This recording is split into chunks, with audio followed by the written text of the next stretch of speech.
so much to talk about always with Jeffrey Sachs. The immediately we need a 2-minute minor portable laptop. There it is. Okay, what do you got in here? This is you have all your stuff in here. Desperate email, you know. In your notes, and you've got people to talk to and all that. That's fine. We like that you are keeping up to speed on everything. Here's a book, Commonwealth. When's the next book? I'm sure everybody. October 4. What will it be on? It's called The Price of Civilization, about the U.S. economy and about our political economy. So, does this suggest that the eclectic Sachs is moving away from development economics, global warming, food economics, and you're going towards the immediate agenda in Washington? Well, it suggests that I felt, the crisis is so bad here. If we don't get things a little bit better here, the rest of the world is... It redounds on this interdependent world. Absolutely, and we're not solving our problems right now. Quick food update. Let's get to it. Dreaded first chart. Bring it up here. There it is. You can see it down there, Jeff. Real UN food. This is inflation adjusted. Notice, folks, at the top right, it's less pointy. It's wider than 2008. Compare and contrast now versus the rice inflation of 2008. Well, we had a big spike there, and then when September hit, all commodities prices fell sharply. But what you see is the longer-term trend, Tom, which is that real food prices are up over the decade. This is a reflection of the rise of primary commodities prices pretty much across the board. It's not only food, it's metals, it's precious metals, it's iron ore, it's tin. It is the rise of China's demand in the world economy fundamentally. We have fast global growth, even though we have stagnation in the rich world. And that fast global growth has pulled up primary commodities prices. For impoverished people, it's devastating. I was in the Horn of Africa last week. Of course, we have one of the worst humanitarian crises in modern memory underway right now, with famine and soaring food prices. But it's also fundamentally a change of the world economy. I want to show this chart. We don't show this chart enough. Real rice, inflation-adjusted rice, it's a little squishy. For me to do this chart back to the 70s, I had to play with the inflation-adjusted, but it's close. There's the gift, the free lunch, cheap food for a long time. What is the public policy initiative you and Bill Easterly could agree on to help the Horn of Africa, and for that matter, Egypt, short on wheat from Europe, et cetera? What is the common ground on food policy? I hope it would be a supply-side approach to raise food production in the poorest places in the world. I was there in Nairobi meeting with leaders in the Horn of Africa to talk to them about how their pastoralist economies, that's the livestock economies, could raise productivity significantly with better genetics, veterinary care, market economy system, and so on. For smallholders, whether in India or in Africa or in other very poor parts of the world, their yields could double or triple.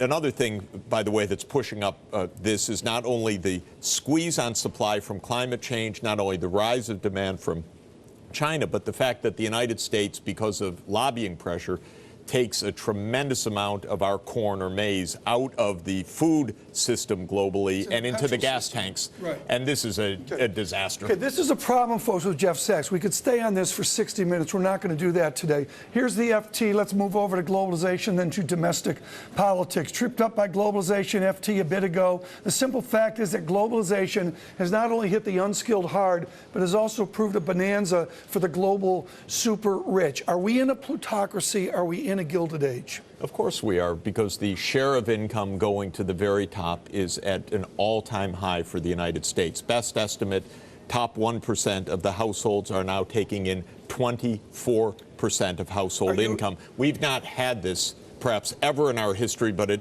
closely rivals 1929, just on the eve of the Great Depression. Are you advocating we distribute down from them to a new middle class, or are there policies where we can bring other people up? A little bit of both, because the rich have gotten away with tax cuts, tax havens. Corporations are paying historic low rates of corporate tax right now because they are able to push their international profits into tax havens. This is breaking the fiscal policy of our country, but fundamentally this is also a reflection of globalization.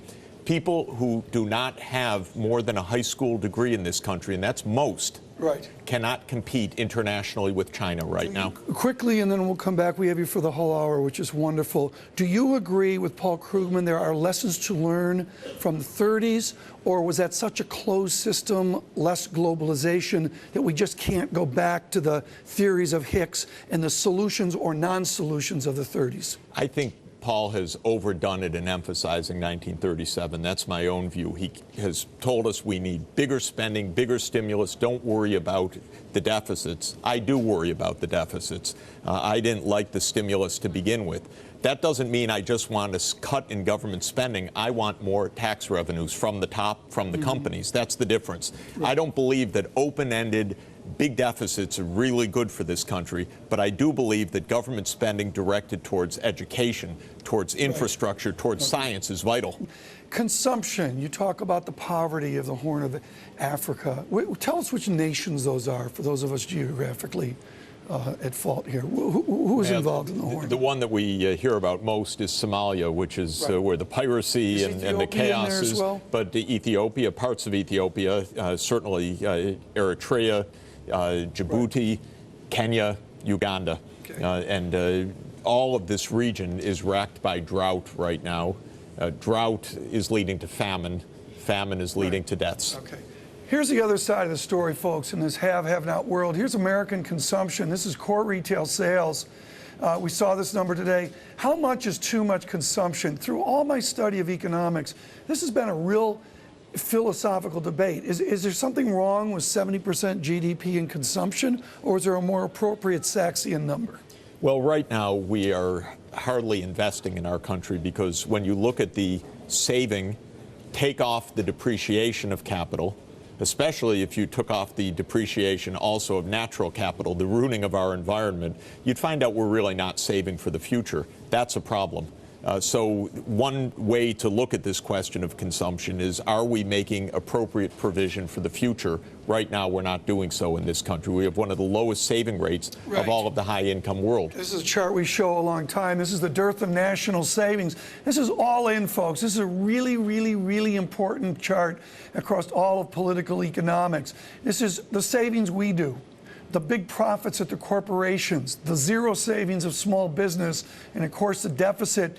This is untenable. Am I right, Professor? It is, and it's a fascinating question of whether there's some kind of deep sociology. This is the baby boom era, and are we just so impatient in our society right now that by the time we get done with our politics and our household behavior and our enterprise behavior, that we're not looking to the future anymore? Let's rip up the script. You and your colleague at Columbia, Joe Stiglitz, grew up on the different side of the tracks in the Great Lakes. You had I'm going to suggest an advantaged childhood, and Joe grew up pretty tough in Gary, Indiana. Ken Rogoff grew up in a tough community in Rochester, New York, even though his father was a famed surgeon. Everybody's got their own walks of life. What's the appropriate amount of moral savings to have? What's the appropriate prudence that we should have?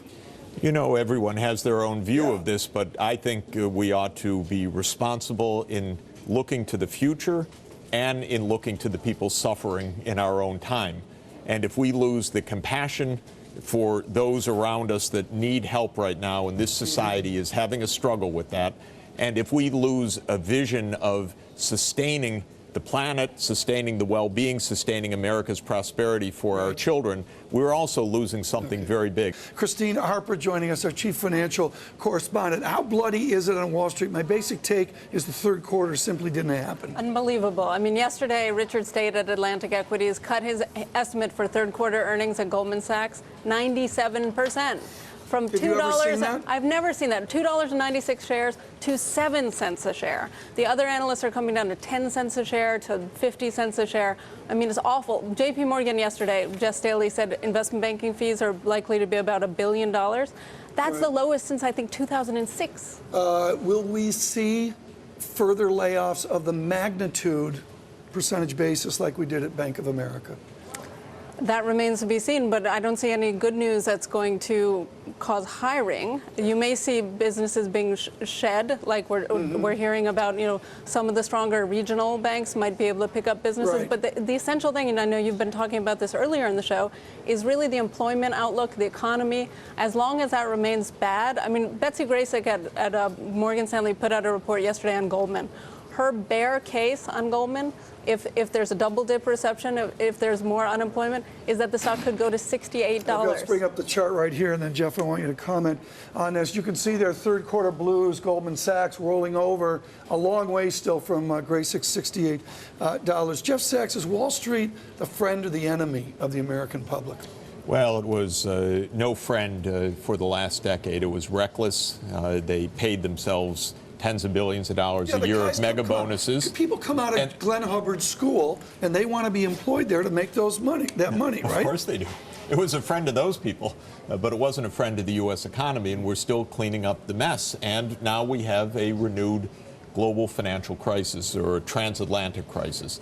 And the news coming out of Europe is bad. The downgrading of two major French banks today is big news. It's big news for the world economy. It shows that the European economy is almost imploding right now unless finally the European leadership gets it right. I've been involved and also watching closely with the Greek crisis over the last few weeks. Europe has badly mishandled it up until now. What lessons can we learn from your stewardship assisting Russia decades ago? Well, if you don't act in a financial crisis, and the West did not help Russia, you end up bringing down an economy. If you do act in time, and the West did help Poland, so I watched the plus and the minus, then you can actually help a country not suffer this calamitous downturn. Christina? So timing is the key, and timing is everything right now in a financial crisis, and whether Europe's going to get the timing right is an open question. I mean, obviously, if you see a worst case scenario in Europe, that will bleed over to the U.S. in terms of the economy and therefore to the financial sector. Do you see other serious effects on the financial sector from potentially a banking crisis in Europe? We keep hearing from executives that their exposures are limited. I mean, how believable is that? They have pushed Greece absolutely to the brink, and getting Greece out of this is complicated to begin with. Several accidents could happen. If Greece goes into open default, I think the contagion would spread to other parts of Europe. The Eurozone could be ripped apart. The U.S., it wouldn't just be the banking exposure, it would be the economic exposure, the trade exposure, and many other linkages. Now, I'm not saying that's going to happen, and I think everything has to be done to fight that from happening. But right now, the Europeans have just walked right to the precipice. That's why Tim Geithner went over there and said, stop it, at least pull back a moment. What did you think of Geithner's comment this morning when he was interviewed on CNBC, and he said that he thought the Europeans would never let one of their financial institutions collapse the way Lehman did? Do you think that's true, or do you think there's some that might eventually be allowed? I think it's good that he's there, good that he said this. It is a right focus right now. It means a lot for the U.S. economy that Europe gets its act together. And Europe can get its act together, but they have to start coordinating. What's happening right now is within Germany, of course, the most important economy in Europe, you have the junior members of the coalition saying, why don't we let Greece default? Let's stop bailing them out. This kind of talk is reckless. And if that continues, now Chancellor Merkel is trying to put down that kind of talk finally.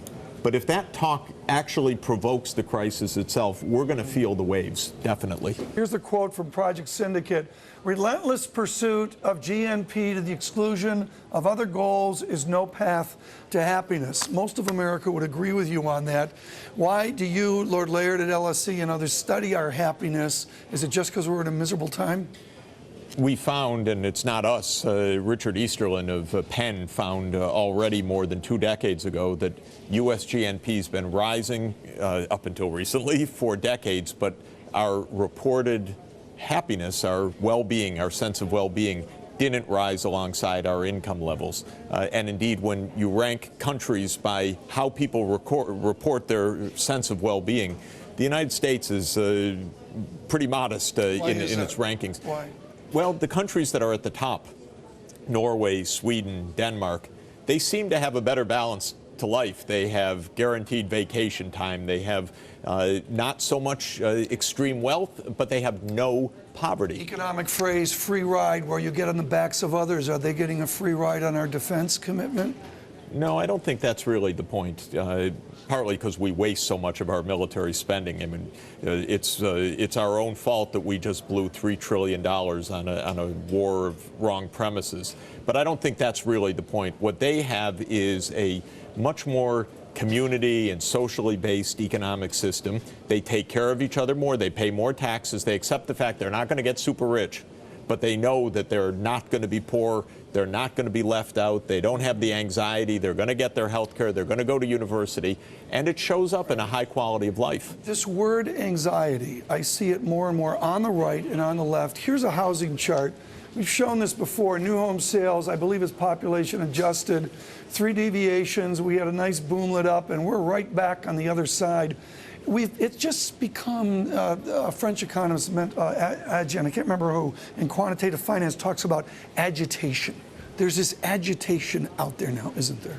There is, because there is no social safety net anymore in this country. If somebody age 50 loses a job, they may never find another job, nothing like the income that they had before. How can they stay in their community? How are they going to provide health care? What if they have a bout of illness? We have taken away that sense of security. We've chosen to withdraw that in the name of individualism, in the name of tax cuts for the rich and everything else. People really are nervous right now, and it's understandable why they are. And then we're seeing more and more of these stories of super rich people writing, why are you complaining about this? They're not nervous. Of course, they have all their needs absolutely guaranteed. But for those median households described in the census report yesterday, whose income went down again for the 3rd straight year as poverty is rising, people are nervous in this country. There's nervous. What's the policy prescription then? Does it get solved at the ballot box, the voting booth? If we continue with this, you're completely on your own. If we have Ron Paul saying you're sick, well, maybe you'll die. That's your choice. That kind of approach, I think, is ultimately devastating of trust in our society, of goodwill in our society, of a sense of compassion in our society. Right. And that's, I think, where we've been heading. Was this successful? Was what successful? Coming here for an hour. Of course, I love coming here. Okay, good. We'll do 2 hours next time. Jeff Sachs, thank you so much. Thank you. 5-minute major for bringing his laptop on the desk. Look for an op-ed tomorrow from Jeffrey Sachs.